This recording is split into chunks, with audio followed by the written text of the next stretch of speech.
क्षेम आयु मांगल्य आणि कल्याण या पंचपरमेष्ठीचा उदय होतो, जी गोष्ट योगशास्त्राशी संदर्भात आहे हे सगळे लोक विसरूनच गेले. कपालभाती केली, भस्त्रिका केली म्हणजे योगशास्त्र इतकं छोटं योगशास्त्र नाही.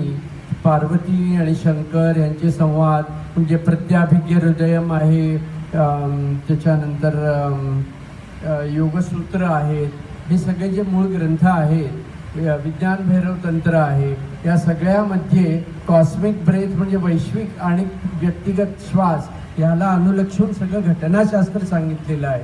त्यामुळे योगशास्त्र सध्या जे प्रणित झालेलं आहे, अजून एक महत्त्वाची गोष्ट की पतंजली प्रणित योगशास्त्रामध्ये ज्या श्वासाचा आवाज येतो तो प्राणायाम शरीराला हानिकारक होतो असं दिलेलं आहे.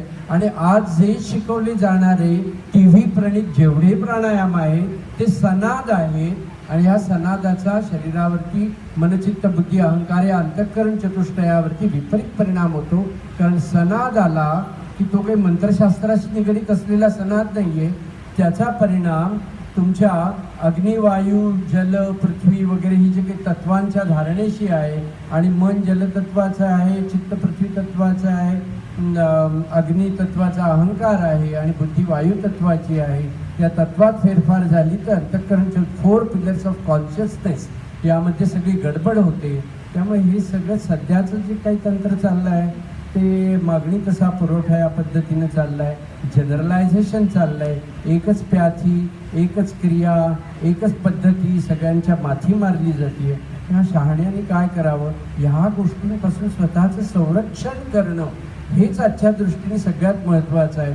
उगार आहे निवांत शिनसी वाया. योगाच्या नादी मला तर असं माझं म्हणणं झालं आहे की सांसारिक माणसाने या योगाच्या नादी लागूच नाही, शांतपणे बसावं आणि लागायचं असेल ते स्वरूपानंद प्रणित जो काही पॅसिव्ह योग आहे आणि समाधी आणि ध्यान धारणेचं सोहम साधनेचं जे टेक्निक आहे, जे गोरक्षनाथांतून खरोखर चालत आलं आहे, त्याच्यात कोणीतरी नवीन भर घातलेली नाही, ते चालवावं असं वाटतं. जोरदार डोळ्या.